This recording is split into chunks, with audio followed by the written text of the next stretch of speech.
বাড়ি গাঙ্গে গেল বড় বাড়ি কান্দায় সেই বাড়ি ভাঙে নাই বড় ভাই এসে লাগছে আমি বার বেকার বোনের বেকার বার কাছে ওয়াই। কাকি কি তরকারি রান্না করলেন আজকে? শাক মাছ। শাক আর মাছ। এই দেখুন কাকি শাক আর মাছ নিয়ে আসছে, এই যে দেখুন গামলায় করে সবার জন্য নিয়ে আসছেন। গরুর ঘাস নিয়ে আসলেন, কোথা থেকে নিয়ে আসলেন এগুলা? বাগুটিয়া চর থেকে ঘাস নিয়ে আসলেন। আপনার বাড়িতে কয়টা গরু আছে? একটা, এখন বর্তমান দুইটা আছে একটা। আচ্ছা আচ্ছা, অনেক পরিশ্রম হয়েছে তো, ঘামিয়ে গেছেন একদম। বিক্রি করবেন নাকি? আপনার ও আপনার খেতে গেছিল। যমুনা নদীর নিষ্ঠুর থাবায় যখন এক রাতে ভিটেমাটির স্মৃতি আর অস্তিত্ব বিলীন হয়ে যায়, তখন মানুষগুলোর শেষ আশ্রয় হয়ে ওঠে এই বাচামারার চর। ঘরবাড়ি ভেঙে শেষ সম্বলটুকু নৌকোয় নিয়ে চরের বুকে বাঁচার যে অদম্য লড়াই, সেই গল্প তুলে ধরব আজকের এই ভিডিওতে। তাই সম্পূর্ণ ভিডিওটি দেখার অনুরোধ রইল।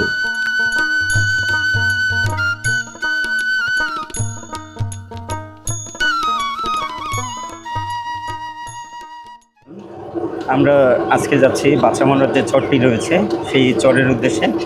আর আমরা এখন দৌলতপুর যে স্ট্যান্ডটি রয়েছে সেখান থেকে বাচামারা যাওয়ার উদ্দেশ্যে একটি অটোতে উঠেছি। দেখুন সবাই পাট। মাসি ভালো আছেন? সবাই এখানে পাট ছোলাচ্ছে। দেখুন ভাই ভালো আছেন? আঁশ ছোলাচ্ছেন তাহলে? হ্যাঁ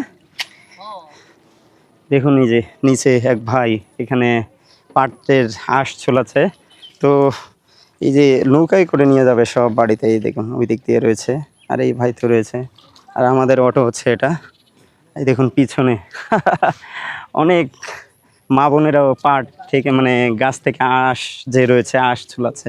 দেখুন এটা একদম নিকলি হাওরের আদলেই মনে হচ্ছে এই জিনিসটা গড়া হয়েছে, অনেক সুন্দর লাগছে। পাশেই সবাই পাট থেকে আঁশ ছোলাচ্ছে, এই যে অটো যাচ্ছে। আর এই দেখুন এই দিক দিয়ে কচুরি যে পানা রয়েছে সেই পানা নৌকাতে করে উঠাচ্ছে, অসাধারণ লাগতেছে কি বলবো। অবশেষে চলে আসলাম বাচামারা যে বাজারটি রয়েছে সেই বাজারে। দেখুন এই যে এটা এই রোড ধরে আমরা চলে আসলাম এই বাচামারা যে বাজারটি রয়েছে।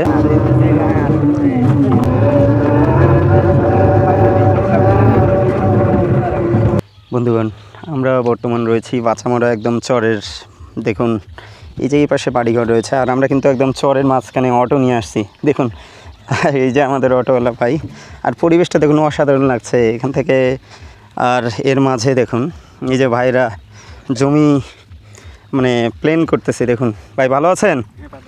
আচ্ছা কি রোয়া মানে গাছ লাগাবেন না? ধান লাগাবেন? আচ্ছা তো কাকা ভালো আছেন তো? কি খাওয়া দাওয়া করলেন নাকি? আচ্ছা তো বন্ধুগণ দেখুন এই যে কাকা, উনি আপনার বাড়ি কি এই জায়গাতেই? না বাড়ি এই জায়গা না, একটু পাশেই বাচামারা আপনাদের। আচ্ছা বাচামারা যে বাজারটাই রয়েছে তার পাশেই দেখুন কত সুন্দর পরিবেশ। আর আমার কে হয় উনি? ওই এই যে কাকি, কাকিও এখানে ভাত খাচ্ছে। কাকি কি তরকারি রান্না করলেন আজকে? শাক মাছ। শাক আর মাছ। এই দেখুন কাকি শাক আর মাছ নিয়ে আসছে, এই যে দেখুন গামলায় করে সবার জন্য নিয়ে আসছেন। ও আচ্ছা, এই সবাই এখানে মাঠের মাঝে বসে ভাত খাচ্ছে। আর এই ভাই দেখুন মই ইয়ে করতেছে। ভাই ভালো আছেন? আচ্ছা তো দেখুন এই ভাই মই, এটাকে কি বলে আপনাদের ভাষায়? মই বলে। আচ্ছা এই ভাই দেখুন মই দিয়ে প্লেন করতেছে যাতে ধান যে গাছগুলো রয়েছে সুন্দরভাবে লাগানো যায়, তাই তো ভাই? আচ্ছা আচ্ছা সমানভাবে ইয়া করতে। আর এটা হচ্ছে সেচ দেওয়ার জন্য শ্যালো মেশিন রয়েছে। তো অনেক সুন্দর পরিবেশ। আর এই পাশে একটু দেখাই, এই যে এই ভাই, ভাই ভালো আছেন? আমার নাম হাবু। হাবু ভাই? হ্যাঁ হাবু। আচ্ছা তো হাবু ভাই রয়েছে, হাবু ভাইয়ের এটা আপনার জমি? হ্যাঁ। তো হাবু ভাইয়ের দেখুন বিশাল একটা জমি রয়েছে। আর এখানে দেখুন এটাকে কি বলে? এটা হলো নাংলা, মানে ঘাস ফেলা। হ্যাঁ নাংলা, নাংলা বলে। এটাতে কিন্তু ঘাসগুলো সুন্দরভাবে মানে ইয়া গোছাচ্ছে আর গোছাচ্ছে। হ্যাঁ। তো এর পরবর্তীতে কি লাগাবেন এখানে? এর পরবর্তীতে ভুট্টা হবে। ভুট্টা? ভুট্টা লাগাবেন। ভুট্টা কীরকম ফলন হয়? ভুট্টা মনে করেন ডিসি মারলে 1 মনের বেশি নামে। 1 মনের বেশি নামে।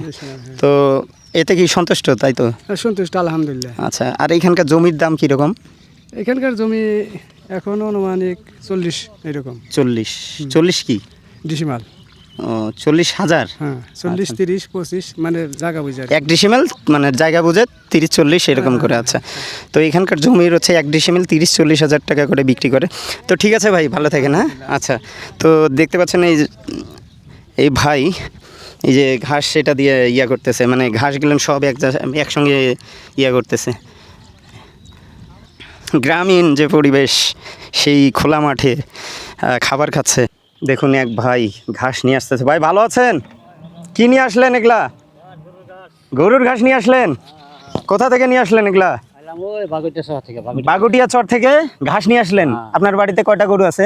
একটা, বর্তমান 2টা আছে, একটা। আচ্ছা আচ্ছা, অনেক পরিশ্রম হয়েছে তো, ঘামিয়ে গেছেন একদম। তো ঠিক আছে, ভালো থাকেন।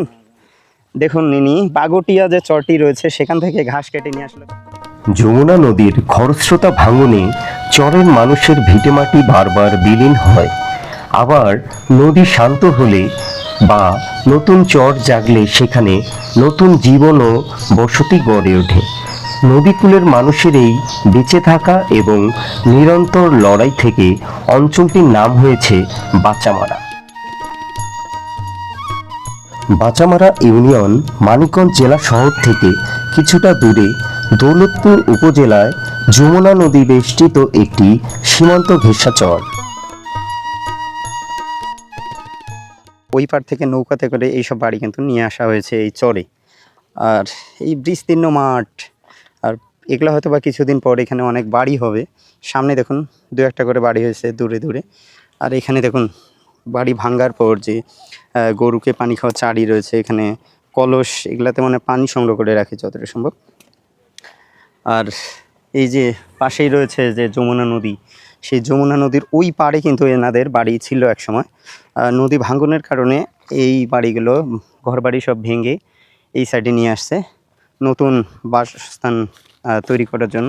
আমার আর যে চরটি রয়েছে, আর এখন আপনাদেরকে দেখাবো বাচামরার যে যমুনা নদীটি রয়েছে। যমুনা নদীর ওই পার থেকে যারা ক্ষতিগ্রস্ত হয়েছেন, তো তাদের ঘরবাড়ি ভেঙে এখন দেখুন এই যে নিয়ে আসছে এখানে। এই যে সর্বনাশ, এই দেখুন ঘরবাড়ি নৌকাতে করে নিয়ে আসলো নদীর এই পাড়ে।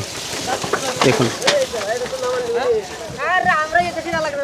এই যে এই ভাইরা নিয়ে আসে, মানে সহযোগিতা করতেছে এই বাড়িটা নিয়ে আসার জন্য। এই দেখুন ঘর ভেঙে নিয়ে আসলো, আর সামনেই দেখুন আরেকটি ঘোড়ার গাড়ি আসতেছে, এটাতে করেও মালামাল নিয়ে আসা হচ্ছে। এই দেখুন সব ক্ষতিগ্রস্ত যারা মানুষ ছিলেন তাদের বসত ভিটা সব নদীর মাঝে আজকে বিলীন হয়ে গেছে। আর তাদের দেখুন এখানে অনেক সরঞ্জাম, ইট বা মানে কাঠ সব কিছুই নিয়ে আসছে এখানে। কাকা মাঠে বসে ঘাস কাটতেছে। আর কাকা কয়টা গরু আপনার? 2টা। কি সবে মাত্র শুরু করলেন নাকি? হ্যাঁ। কতক্ষণ লাগবে? কতক্ষণ পর্যন্ত? গাড়ি যাবো, নামাজ হয়ে গেছে না? ঘাস ছোলাচ্ছে এই বাচামারার যে চরটি রয়েছে এখানেই, তার গরু রয়েছে। আর এই দেখুন বিস্তীর্ণ মাঠ, সামনে ওই যে দূরে একটা বাড়ি রয়েছে, আর এখানে 2টা বাড়ি, এরকম মানে ফাঁকা ফাঁকা জায়গায় আর কি এক একটা করে বাড়ি। আর ওই সাইডে কিছু বাড়ি রয়েছে যেগুলো একদম কাছাকাছি। তাহলে তো আপনি ভাঙ্গার কবলে কোনো সময় পড়েননি নাকি? আচ্ছা, বাংলায় পড়ছিলাম এই আকসরে। সেটা কোথায় ছিল আপনাদের বাড়ি?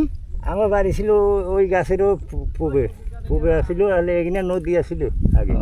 আচ্ছা আচ্ছা, এগুলো নদী ছিল? হ্যাঁ, এখন তো দেখি মাটি হয়ে গেছে একদম, ইয়া এখানে আগে নদী ছিল, দোআঁশ মাটি হয়ে গেছে একদম।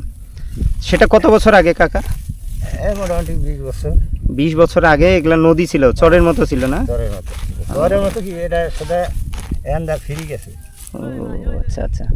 আমি বর্তমান বাচামরার যে চরটি রয়েছে সেই চর দিয়ে হাঁটছি। দেখুন বিস্তীর্ণ মাঠ, আর মাঠের মাঝে খণ্ড বিখণ্ড বিভিন্ন রকমের ঘর পড়ে রয়েছে, সামনে রয়েছে। আর এই সাইডে দেখুন এখানে ছাগল ঘাস খাচ্ছে, আর এই সাইডে দেখুন অনেকগুলো বাড়ি। আর আমরা একটু সামনে এগিয়ে যাচ্ছি, এক কাকি দেখুন উনি মাটি টানতেছে, হয়তোবা নতুন তার বাড়ি করবেন এখানে, সেই জন্য। আর ওনার বাড়ির কাছে যাচ্ছি, দেখি উনি এখানে কোথা থেকে আসলো একটু জানবো। যে একজন খালা, খালা ভালো আছেন? খালা এখানে কি নতুন বাড়ি করতেছেন নাকি? হ্যাঁ হ্যাঁ হ্যাঁ। আপনাদের বাড়ি কোথায় ছিল? আমাকে বাড়ি হলে যে ডেলটে আসিল আব্বাসাদের মারি শুনছেন না, আচ্ছা। তারই পূব দিকে আসিল। ও আচ্ছা, তো এখানে কি আপনার বাড়ি ভেঙে গেছে নাকি? বাইঙ্গা গেছে এখানে, ধরো এখানে বাড়ি লাইহে বাড়ি করা। কবে ভাঙলো এটা? এত 10-12 দিন হয়েছে। 10-12 দিন হয়েছে এখানে আসছেন? হ্যাঁ হ্যাঁ হ্যাঁ। ক্ষতি আপনাদের তো মানে জায়গা, মেলা ক্ষতি হয়েছে। আচ্ছা, কি কি ক্ষতি হলো আপনাদের এখানে? আমার ক্ষতি হইলে ঘর বাড়ি গিরফিলা খেত, আমি বুনছিলাম ধান বুনছিলাম, হ্যাঁ। তামান ধান মান পেয়েছে চলে গেল। সব নদীতে চলে গেছে? হ্যাঁ, আবার এই যে গাছ গাছালি কত তরকারি কিনে আনে খাওয়া লাগতেছে। কুইহাগের জাংলা দিয়েছিলাম, বাগান গাছ লাগাইছিলাম, কদু কুমড়ের গাছ লাগাইছিলাম। কি এই যে এই জায়গাটাতে যে আসছেন আপনারা, হ্যাঁ, এটা কি আপনাদের নিজস্ব জায়গা? না না না, ভাড়া জায়গা। ভাড়া? কি রকম ভাড়া সিস্টেম? ওইটা তো আমি জানি না, আমার বড় ভাই। হ্যাঁ, আমার বাড়ি ভিতর আসলে, আমার বাড়ি গাঙ্গে গেল, বড় ভাইয়ের বাড়ি কান্দায়, সেই বাড়ি ভাঙে নাই। বড় ভাই এসে লাগছে, আমি বাইর বেকার, বোনের বেকার বাইর কাছে ওয়াই। উনি এখানে নতুন করে দেখুন বাড়ি করতেছে, যে মাটি দিয়ে ঘরের যে সাইডটা রয়েছে সেটা কিন্তু দেখুন মাটি দিয়ে নতুনভাবে জীবন চালিয়ে নেওয়ার জন্য এই ঘরটি আবার মেরামত করতেছে। দেখুন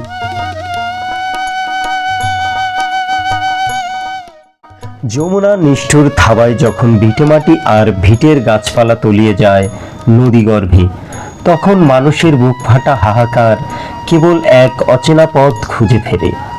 সর্বস্ব হারানো সেই মানুষগুলোর কাছে বাঁচামরা চর তখন এক খণ্ড পলিমাটি নয়, তা যেন যমুনার বুকে জেগে ওঠা এক আশ্রয়ের নাম। তাদের চোখে থাকে এক বুক বিষাদ, আর হৃদয়ে থাকে ঘুরে দাঁড়ানোর অদম্য তাগিদ। সব এখানে ঢুকে রাখছেন না? হ্যাঁ, তাই তো, এখানে তো ভিজা যাবে সব। ও মিস্ত্রি পাবেন, তারপর তো ঘরে উঠাবেন না? আর দেখুন এই যে পিলার, ওই পাশ থেকে কি পিলার সব নিয়ে আসছেন?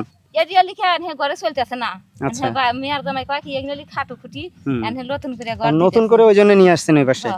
তো দেখুন এই পিলার গুলা কিন্তু অলরেডি মানে আনতে আনতে অনেক পিলার দেখুন ক্ষতিগ্রস্ত হয়েছে। এই যে এইখানে দেখুন, হ্যাঁ, এগুলা কিন্তু চলবে না এগুলো তো। আর সেজন্য নতুন করে ওই যে ওই সাইডে উনি ঘর করবেন, তো ওই যে একটা রান্নাঘর দেখা যাচ্ছে, ওইখানে নতুন করে পিলার নিয়ে আসছে। তার মানে বুঝেন যে কতটা ক্ষতি হয়েছে এনাদের, যে এনাদের আসবাবপত্র নিয়ে আসছে এই যে খালারা, ওনার পরিবার। আর এরই মাঝে একটু আমরা অনেক ক্লান্ত হয়ে পড়েছি, তো এই জন্য একটু ওই যে ছাউনিটা যে করছে এনারা টিন দিয়ে, তো এখানে অনেক বাতাস আসতেছে, অনেক ভালো লাগতেছে, তাই একটু বসলাম, একটু রেস্ট নিচ্ছি, তো ভালো লাগতেছে। আর এখান থেকে সামনে যে প্রকৃতিটা দেখুন, বিশাল নদী যমুনা যে নদীটা রয়েছে, সেই নদী রয়েছে আমার চোখের সামনে। আর এই দিক দেখুন নতুন করে যে ভিটাটা, সেই ভিটা তৈরি করা হচ্ছে, মাটি তুলে তুলে সুন্দর করে নৌকাতে করে ওই পার থেকে কিন্তু নিয়ে আসলো যত আসবাবপত্র ছিল বাড়িঘরের। এই দেখুন নৌকা দুটো করে নিয়ে আসতেছে। আর এখানে এগুলো নিয়ে আসার জন্য যারা পরিশ্রম করছে, সেই বাড়িওয়ালা আবার তাদেরকে খুশি হয়ে এখানে দেখুন খাবার খাওয়াচ্ছে। এই সময় নদী ভাঙানোর সময় যদি মনে করেন যদি লোকজন যদি হাতে সঠিক লোকজন পাইব, নাহলে তো নদী ভাঙিয়ে নিয়ে যাবো। পরে দেশের মানুষ মনে করেন একটু ই করে হেল্প করে মানুষের সাথে, মানুষ ভালো। তো ঠিক আছে ভাই, ভালো থেকে। নদীর পাড়ে যাদের বাড়ি ঘর রয়েছে সবাই কিন্তু সবাইকে সহযোগিতা করে, যাতে কারো কোনো ক্ষতি না হয় সহজে। যে দেখা যাচ্ছে একটা নদীর পাড়ে ঘর পড়ে যাচ্ছে, সবাই এলাকার এসে এটাতে হাত লাগাবে। তো এটা অনেক ভালো একটা উদ্যোগ, আমারও অনেক ভালো লাগছে। বাচ্চামরা যে চরটি রয়েছে, সেই চরে কিন্তু অলরেডি দুটি ট্রলার চলে আসছে। দেখুন ওই পাশে বাড়ির যত মালামাল ছিল সব নিয়ে আসছে। এই দিক দিয়ে দেখুন ঘোড়ার গাড়িতে করে সব মালামাল নিয়ে যাচ্ছে। আর এই দেখুন এই দিক দিয়ে অনেক মালামাল সবাই মিলে এখানে নামাচ্ছে। বালুচরে ফেলে আসা পদচিহ্নগুলো হয়তো নদীর জলে মুছে যাবে, কিন্তু বাঁচামরা চরে কাটানো সময়ের স্মৃতিগুলো হৃদয়ের গভীরে রয়ে যাবে। বাঁচামরা চর থেকে আজ এ পর্যন্তই, দেখা হবে অন্য কোনো চরে অন্য কোনো সময়। সবাই সুস্থ থাকবেন, ভালো থাকবেন।